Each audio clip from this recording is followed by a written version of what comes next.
All right, 3, 2, 1. It is Flyers game day as the gauntlet is in the rearview mirror. Jason Martinez, Chris Terry, and Brian Smith to get you ready for Flyers Canadiens. Who would have ever thought, Bundy, Flyers Canadiens would kind of be a letdown in the schedule compared to what they've gone through? Yeah, you're right, absolutely. But again, two teams that have a history, a playoff history, and Montreal. It's funny when you see a team like Montreal; they've been down for a while, even though they made the Bubble Cup Finals, which was Mirage.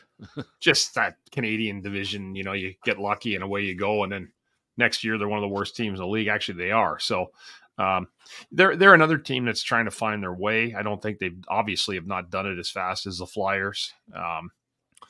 It'll be, but again, when I look at a game like this, it's not, you're thinking immediately, it's an automatic 2 points, good. No, it is not an automatic 2 points. It will be a very difficult game tonight. Flyers have some stuff in their favor. I thought they played very well against the Rangers. They didn't give up again, lost in overtime, but still got a very important point. In a game where, again, goaltending was off in New York. And so they go into New York tonight after all the excitement on Broadway, and you head into Montreal, and a team coming off a road trip. They won their last two. They beat Colorado, low-scoring game, and they come home. So it'll be, be a challenge for them. They only played 2 nights ago, so the night before last, and that'll have to get them home quick for a quick turnaround, and that favors the Flyers. But they're going to have to be ready. Montreal's probably feeling a little bit good about their game, beating Colorado, and that'll be a task for the Flyers tonight to answer that bell and be ready to go right from the jump. Yeah, the other night, Ottawa, Buffalo, and New Jersey beat all beat teams. There's no quit, I don't think, in any of these teams. Pittsburgh, Montreal, and New Jersey on another night beat Carolina, Toronto, and Florida. So there certainly is nothing out there that says that Montreal can't win this game. I think the Flyers know it. The one thing I'm a little worried about every time they play Montreal lately is Martin St. Louis being able to coach pretty well against John Tortorella, because they're very close, and it seems a lot of times he knows everything that they're going to throw at him. So that might be a little bit of an intangible there. But I felt like this team coming out of that 7-game run was kind of primed here to go out and get some points here over the last couple of weeks of this season. I certainly hope that's the case, because it obviously is tightening up pretty quick. No doubt about it. Points are at the premium. I'm at a stage now where, the win is great, but getting points is as important as anything. However you find a way to get the points, and the Flyers have dug in and gotten some important points in that stretch. I said 6 points in 7 games that would solidify their playoff spot, and I'm still going to hold true to that. I think they're in, and if they don't make it, then there'll be a monumental collapse, and I don't think that's going to happen. Yeah, it's crazy because you look at this situation and you go through the gauntlet and you have these games now. They really have a lot of control here. But Bundy, what I want to go to next is this. This Flyers team this year, in the last, a calendar year, at least from this time last year when Danny Briere was named the interim, to the naming of Keith Jones in the summer, and the transition from Dave Scott to Dan Hilferty. And, you look at this season, some of the storylines are just enormous, right? From Coots coming back and getting the C and then being healthy scratched, or, you look at the polarization of Morgan Frost, or you look at the Carter Hart situation. And now you have the Fedotov and Kolosov situation with the 2 Russian goaltenders coming over. I don't remember a calendar year like this in a very long time, of the Flyers being such an incredibly high-level storyline. Good, bad, on the ice, off the ice. And they're a playoff team in a rebuild. Like, there's so many elements of this team that are incredibly interesting. You know what I mean? Great storylines. It's been an interesting year for sure, and a lot of that's come from the coach. The coach has got the team playing good. They're talking about Flyers. I'm not going to lie and go back and tell anybody that I predicted this team would be where they are today. I did not think that, and I can't lie about that. So I knew there'd be a little bit heavier push after I saw the first month of the season, and I knew that this would be the kind of year Torts would elevate his group, the group that he currently has. You're right, Jason, and there's been a lot of exciting things for me. Danny and Jonesy and Hilf, really steering the ship back to the proper culture was their biggest move of the year. It doesn't matter what else happened. There had to be a renewed contract with our fan base, and that happened, and you can sense that at the games. The biggest issue moving forward is now the hockey part. A lot of the other stuff was done right now. To me, even beyond this year, we want to see a playoff round. I believe we're going to see a playoff round. Hopefully, there's more. Like Jonesy said, they're not winning the Stanley Cup. If they win the Stanley Cup, it'll be one of the greatest stories ever told in hockey, and it'll be an amazing story. Is exactly what he said.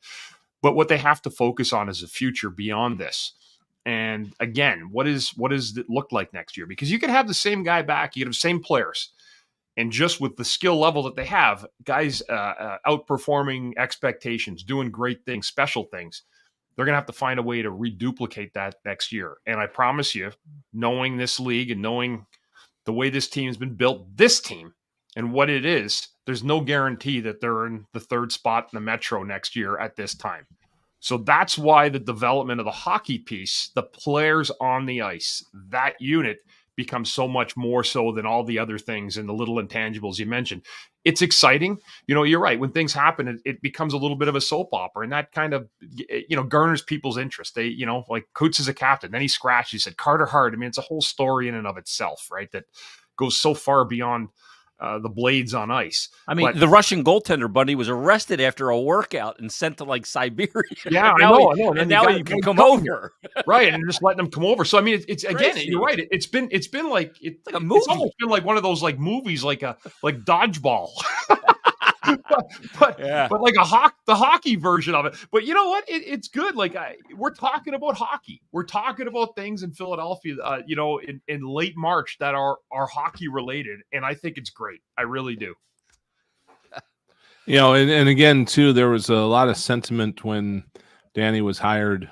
He got the questions: how long is it going to take? How long is it going to take? Yada yada. And he wouldn't put a number on it. He said, "Well, the players are going to dictate the rebuild," and I think that's part of what you've seen this year is that several of the Flyers' young players have, really kind of advanced perhaps more quickly than they thought they would. Ryan Poehling being one of them. He's the one that's been talked about a lot as of late, but they certainly got a lot of contributions too from Sean Walker, who nobody expected to really be much of any part of anything. And then turned it into, another first-round pick. And then, the list goes on and on. And, I think we've been watching this all along and going, this is great. We've had a lot of fun, but, maybe right now the team is playing greater than the sum of its parts, if you will. And, we would not be surprised if it's maybe one step backward next year before they start adding and moving forward. But, maybe because the young guys have played so well, maybe that'll be a little bit minimized if it happens at all. Maybe it will be a continued progression upwards. Yeah, and again, that's why I think that you have to. And just speaking to Jonesy, I think he understands that. He gets, like I'm saying, he understands that this has been great, but it doesn't mean this group is going to excel so far that they're top 3 team in the league next year. They have to keep getting better. They have to keep adding players, finding again more chemistry as you move forward. Torts does this with a team. He can just elevate a group so much on emotion and fear, if you will. Like guys like, hey, if you don't play, you never know. You may not be in the league. Those are messages that are impactful to players, and it forced. I've been there, where I felt like I was playing for my life, like playing for my career. And there was a stage, I think, and every player gets that. Every player that stays in the league for over 10 years probably has moments like that where you have to challenge yourself or you're challenged. And I think that year is one of these years where he's asked guys to really step out of their comfort zone, to find that comfort zone they have. But it's just because of the speed and intensity of that push, it's hard to keep that going for extended years unless you have the talent crop behind it. You have to supplement it with talent, because in the beginning, what does Torts do? It's subtraction first, which puts everybody on notice, and you subtract Ivan Provorov, Kevin Hayes, Tony DeAngelo. These are big personalities, James Van Riemsdyk, and then you backfill, but you can't keep backfilling. Ryan Poehling, those kind of additions. Eventually, you got to front fill if you're going to want to take the step and be bold and get some players in here. Let's take our first time out here on Flyers Game Day. It's the Flyers and the Montreal Canadiens tonight in Montreal. Flyers looking to grab a very important 2 points. We're back after this on the BetRivers.com Flyers Broadcast Network.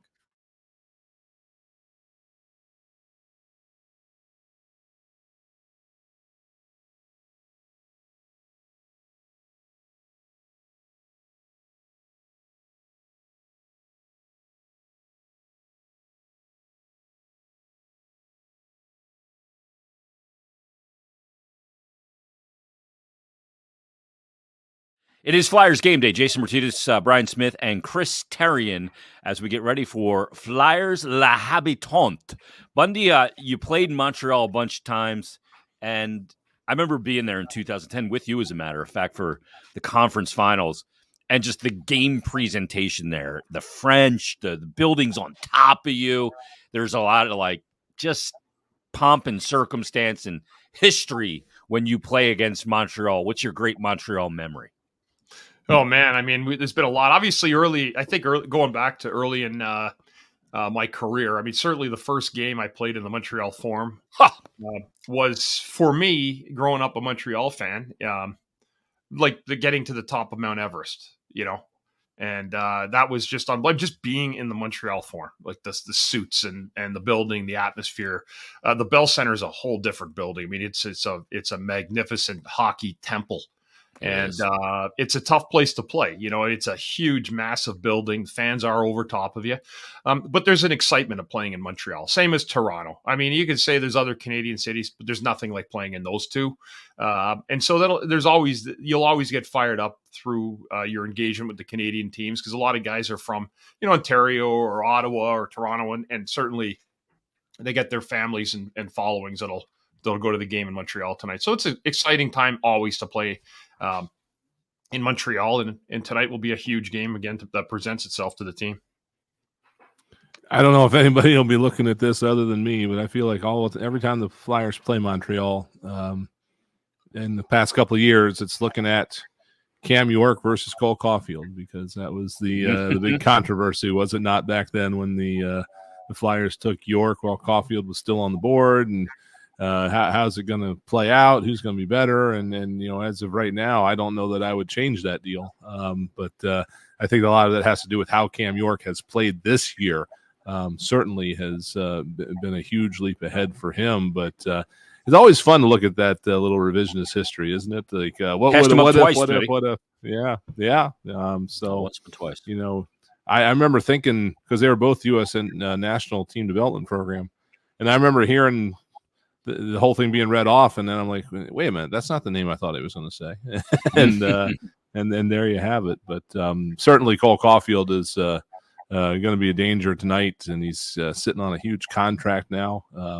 Even Cam York hasn't gotten to that point yet, but it's I think this Montreal team is going to be on the up and up. Flyers just trying to get in there and still take advantage of where they're at in the standings. Yeah, I mean, that's a good point. And Cam York has had a really good year. He's improved so much, Brian. The way his game is, his defensive presence, to be honest with you, is what I'm most impressed with. The way he plays 2-on-1s, great stick in the corner. Reminds me a little bit of a young. I didn't play with him then, but I can see a little bit of a younger Eric Desjardins type of player with his stick in the corner, and he taught me so much with my stick. And so again, I have nothing. I think this guy's got an unlimited potential, and he may not end up being what people thought he was, but I think he's going to end up being better than what people would hope for, because I think that defensive element, his puck moving along with it, is going to be so invaluable. Buddy, I didn't see that part coming. The ability to defend, the way he's defended kill plays on the rush. I think you're right. I think it's a great point you just made. I don't think he's going to be the player that we thought he was going to be, but he could be a better player, because he's going to be a way better defense. I think we just saw him and thought, okay, all these kind of smallish defensemen from the national team and Hughes, and then you see McCarr comes from Team Canada.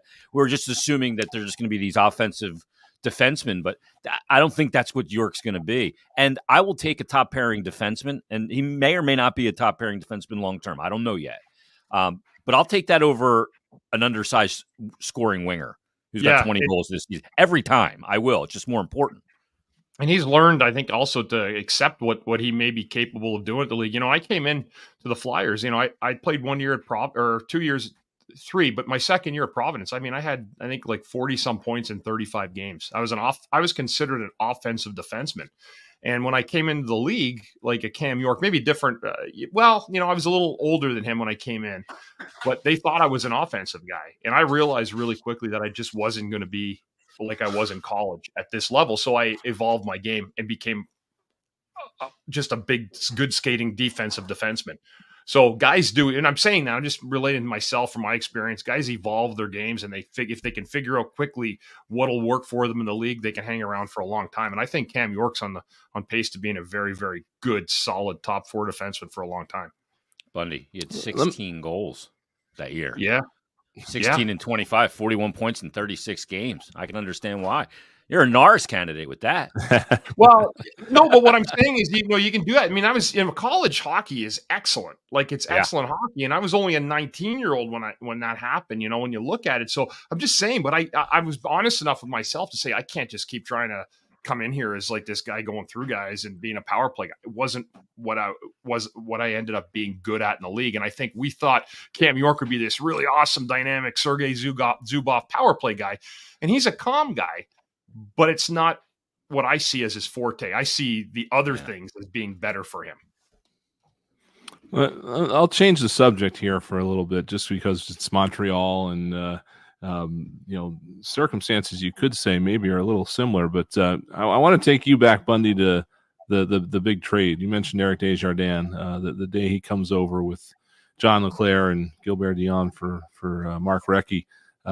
What do you recall about that deal from the player perspective, and kind of obviously the shockwave it put through the team? I mean, at the time, the Flyers were, again, emerging from what was the worst stretch of their history at the time. They hadn't made the playoffs in 5 consecutive years, and obviously they had Eric Lindros and were building around him. But, that had to have just been a huge jolt the day that happened. It was unbelievable. I mean, we lost a great player in Mark Recchi, who I just loved, and he came back and played later, and he ended up being the great teammate that I'd always hoped he would be when I got there as a rookie. But, when you get guys like that come in, and I remember at the time there was so much like, oh, they wanted Matthew Schneider and Leclerc, and it ended up, we got Desjardins instead. Well, we all know how that worked out. And then, but what I do, the thing I remember most about that trade was how much we punished the Montreal Canadiens for years. I mean, we used to beat them. We used to drub them. It was like 8-9-0. It was just in Montreal. And it was one of those trades. If you're in Montreal, you're just like, they've never been the same since then. You know that? They've never been the same since then. Since that whole, Johnny got those 2 goals, and Montreal was known for winning Stanley Cups every decade since their inception. It hasn't worked out since 1993. We're going to call that the curse of the Montreal Flyer trade. It's not just the Montreal Canadian curse, it's the Canada curse at this point. They haven't won a cup since 93. Let's take our last time out here on Flyers Game Day. We're going to get you ready for Flyers Canadians, line combinations, and much more coming up. Stay tuned. You're listening to Flyers Game Day on the BetRivers.com Flyers Broadcast Network.